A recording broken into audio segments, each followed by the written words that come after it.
In the headlines, presidential candidate of the People's Democratic Party, PDP, Atiku Abubakar, Governor of Rivers State, Nyesom Wike, others meet in London.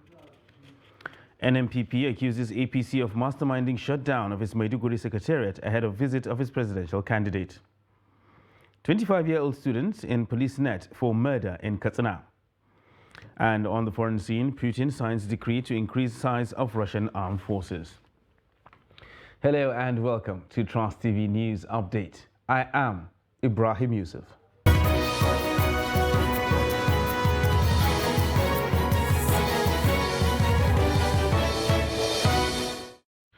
Hello and welcome once again.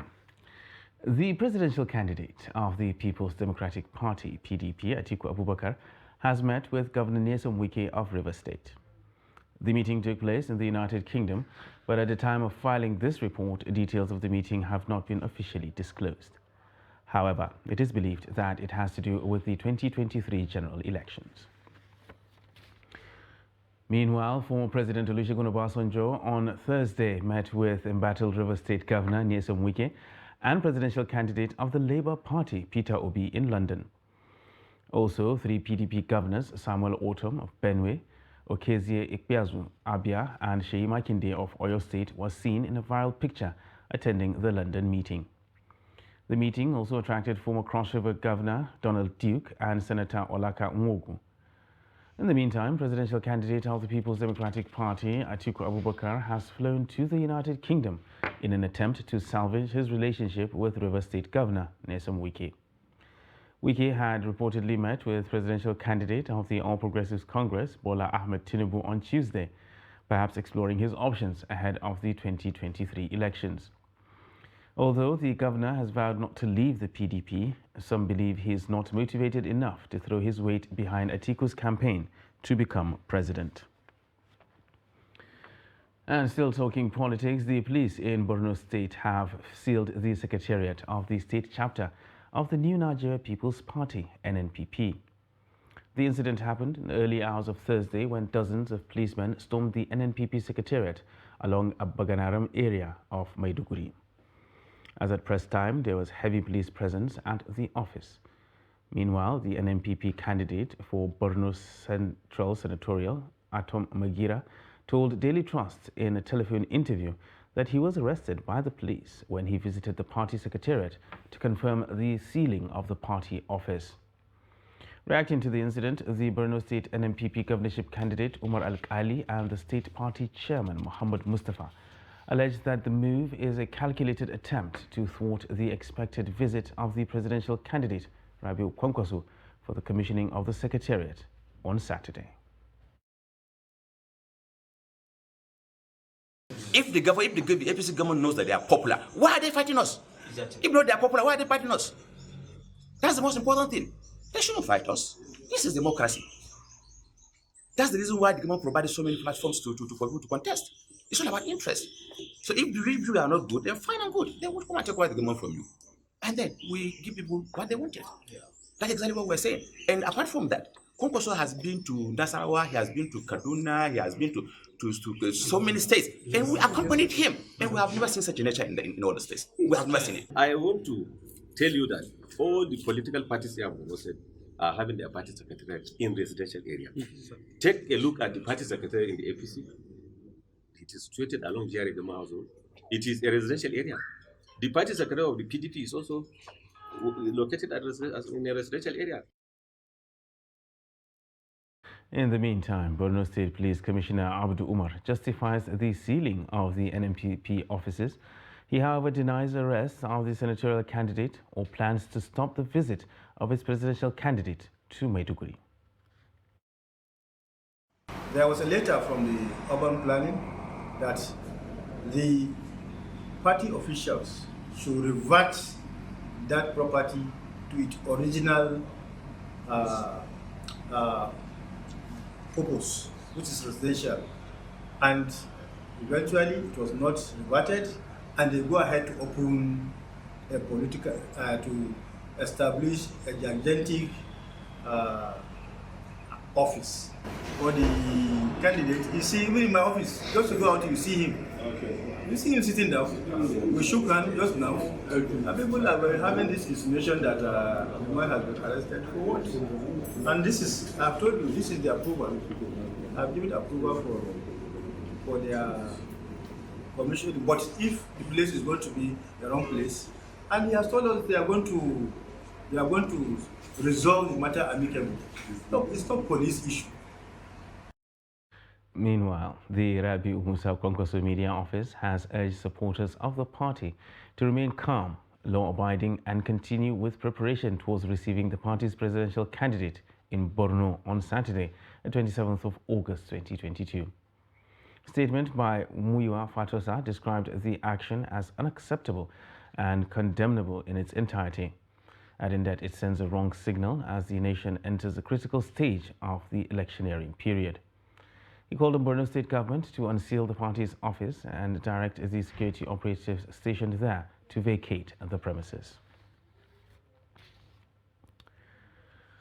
A 25-year-old Najib Shehu, resident of Ambassador Quarters in Katsina Metropolis, has allegedly killed his stepmother following a misunderstanding.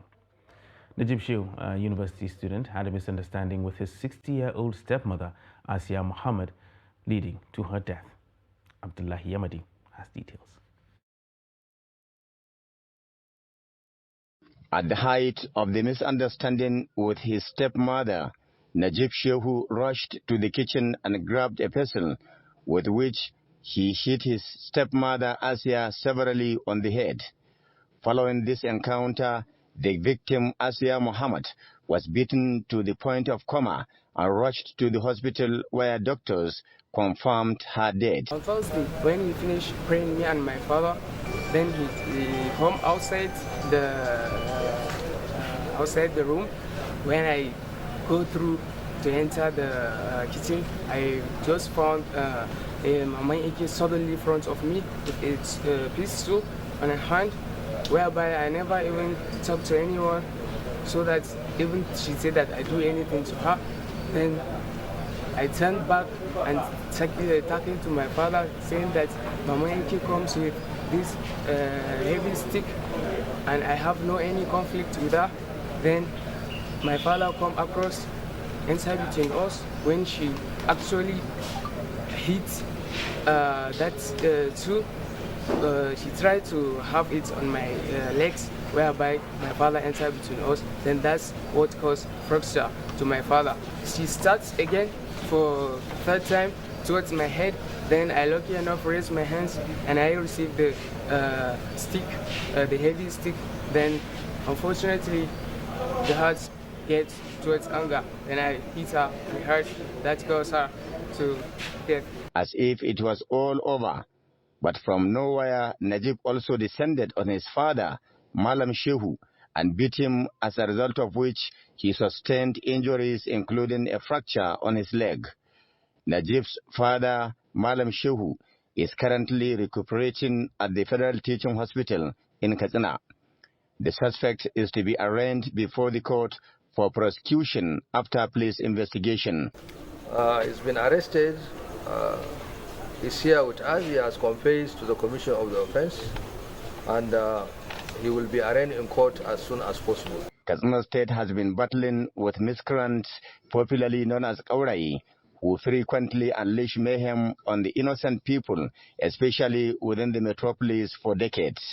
This is besides the war against terrorism, which has bedeviled larger part of Katsina State, that claimed the lives of thousands, hundreds of thousands displaced, and properties worth billions of naira destroyed. Observers are blaming this criminality on illicit use of drugs and lack of proper parental control. Abdullahi Ismayamadi, Trust Television News, Katsina. Meanwhile, the National Drug Law Enforcement Agency, NDLEA, has identified drug abuse, especially in youth, as one of the major causes of social vices in the country. The NDLEA made this known at a summit organized by the National Association of Polytechnic Students in Kaduna. The report. The summit is to discuss issues affecting the youth and other vices bedeviling the society. The Kaduna State Commandant of the National Drug Law Enforcement Agency, Malo Elisha, says drug addiction among the youth is responsible for some of the vices in the society.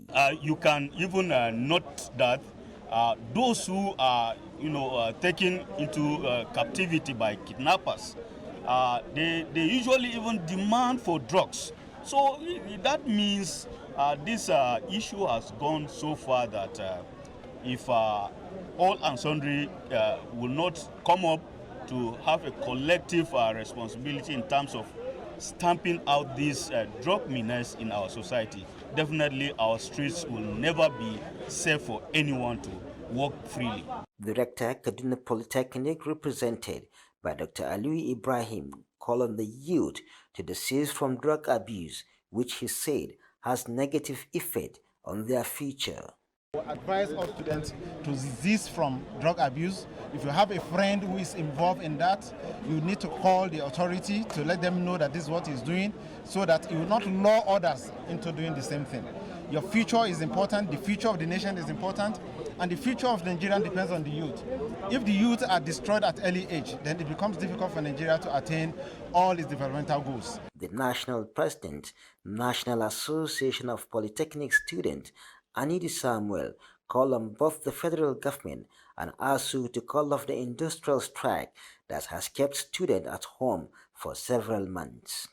Strike like this are one of the issues whereby when students are idle, they are at home, they don't have anything doing, they will have this temptation of going into things out of frustration.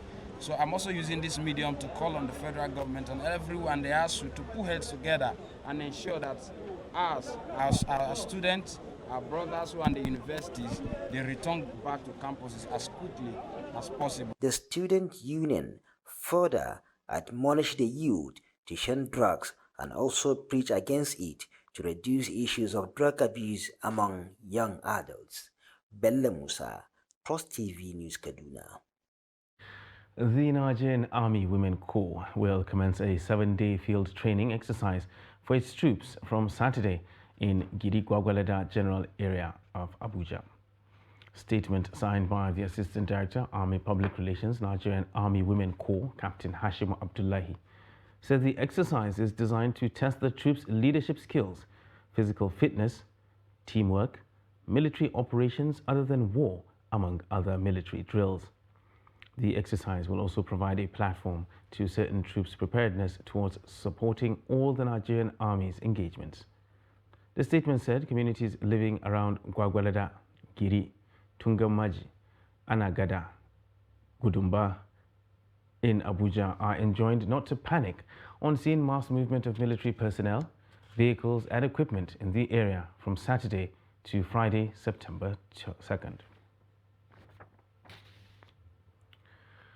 The Inspector General of Police, Usman Baba, has ordered the deployment of new commissioners of police for Kano, Zamfara and Enugu states. The Force Public Relations Officer, CSP Olumuyiwa Adejobi, said this in a statement on Wednesday in Abuja. He said the CPs affected by the deployment were Abubakar Lawal, Kano, Kolo Yusuf, Zamfara, and Ahmad Amani, Enugu state. Adejobi said the IG charged the newly deployed CPs to hit the ground running in the areas of crime fighting and public cooperation and safety.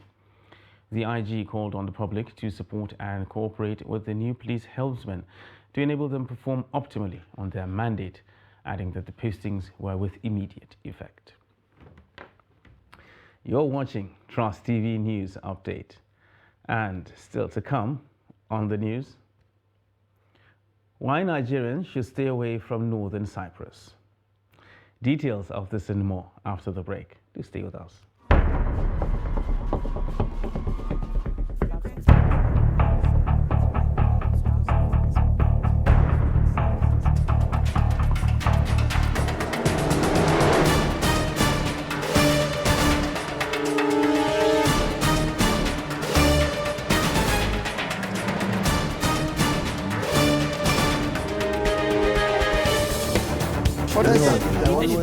That's right.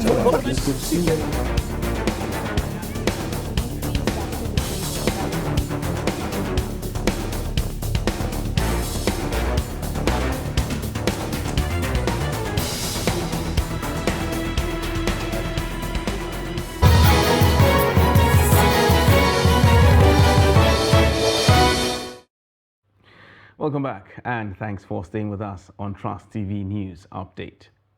Now let's recap our top stories.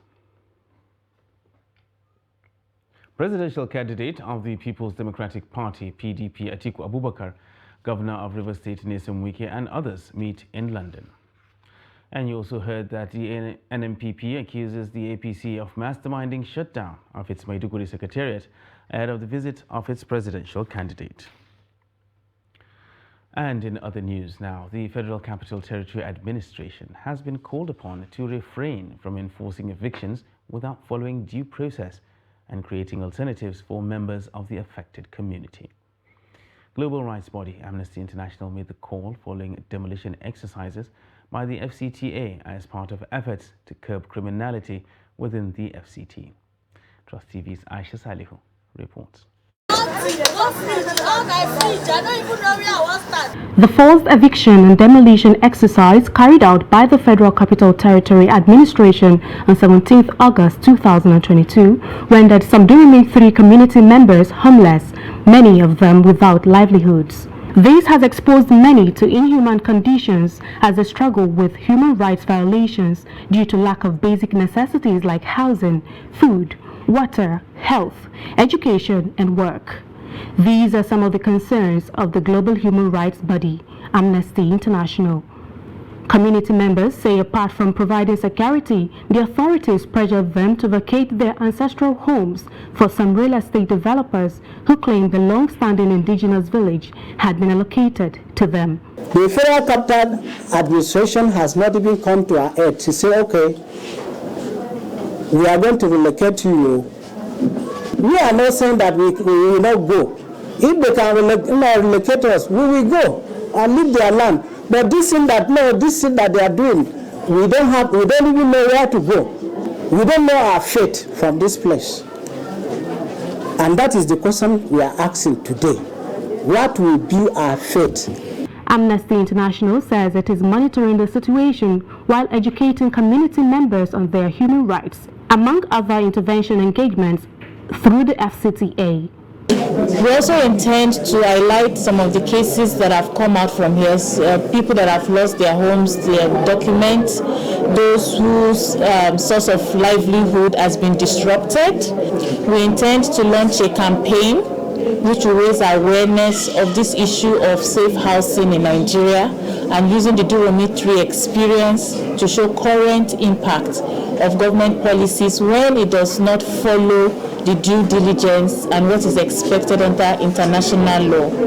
We hope that these measures will put this issue on the top burner for the authorities, but more importantly, to give recourse to the community members and their families. Residents of these communities who are distraught by the demolition exercise hope that the government listens to their pleas and provide alternatives to enable them maintain their sources of livelihood. Aisha Salihu, Trust TV News, Abuja. Nigerians have been advised to avoid traveling to northern Cyprus because of the number of citizens being killed there on a daily basis. Chairperson of the Nigerians in Diaspora Commission, Abike Dabiri Erewa, gave the advice on Thursday while speaking to newsmen at a State House, Abuja, stressing that it was inexcusable for people to be ignorant of the circumstances in countries they were traveling to. Kende Amodu reports. The love of Nigerians for travel to explore business opportunities and work takes them to some pretty extreme places. For instance, at the height of the civil war in Libya, Nigerians could be found there, despite the perilous nature of the terrain. The latest no-go area for Nigerians is northern Cyprus, which has not been recognized by the international community as a country, except by Turkey. NIDCOM says there cannot be any diplomatic intervention in northern Cyprus because of the political situation there, and there cannot be any excuse by Nigerians that they are ignorant about the circumstances in the European enclave. I was surprised that somebody still told me last week that they went to somewhere they didn't know. Look, we have to get over all this trying to hide under we didn't know. Anybody that doesn't know today that if you go to all these countries you get into trouble is pretending not to know. Agents are a problem because some go through agents and, NAPTIP, some are trafficked, but some just want to go. Some will tell you that their destiny is abroad. And I tell them that if it's abroad, you have to go legally, not illegally. May we all achieve our destinies, but go properly, because it's getting tougher. Half of the things we see, ask legal, you don't even hear about them. The NIDCOM chairman also speaks about the way Nigerians speak about their country, because it ultimately makes things difficult for all citizens. You know, when we go out, even we ourselves, somebody goes on social media, lands in another country, lie on the floor, said, I've left the zoo. You see, it's affecting. That person is attacking you. Yeah. He's not attacking Buhari. It's not the government. He's insulting me and you. So we need to come together and say bad behavior is not acceptable. You go to UAE, you bring cultism, you bring kidnapping, and the country is asking you, please define cultism for us. Because they don't know it. It's not in their laws. And then you tell me that, but you know, it's not everybody. We've said it before. When I said it here, when I came here, when some people in Dubai, if you find the tape, you will remember. Here, when some people in Dubai went and raided a bank in broad daylight, I said the bad will affect the good. The Commission is making an effort to see that Nigerians in the diaspora are allowed to vote. But Abike Dabiri Erewa says that for now there needs to be more engagement with the National Assembly, which is still not interested in diaspora voting. From State House, Abuja, Kehinde Amodu, Trust TV News. And now look at the foreign scene, where Russian President Vladimir Putin has ordered the Russian military to increase its number of soldiers by 137,000 to a total of 1.5 million servicemen amid Moscow's military action in Ukraine. Putin's decree, which takes effect on January 1st, did not specify whether the military will beef up its ranks by drafting a bigger number of conscripts, increasing the number of volunteer soldiers, or using a combination of both. The decree issued on Thursday will boost the overall number of Russian military personnel to over 2 million, including 1.1 million servicemen. A previous order put the military's numbers at 1.9 million and just over 1 million respectively at the start of 2018. And Germany has signed an agreement to transfer ownership to Nigeria of the Benin bronzes, among Africa's most culturally significant artifacts looted in the 19th century. The signing was done on Thursday between the Foundation of Prussian Cultural Heritage, SPK, and Nigeria's National Commission for Museums and Monuments to transfer their ownership from the Ethnological Museum collection in Berlin to Nigeria. Germany returned the first of these sculptures to Nigeria in July.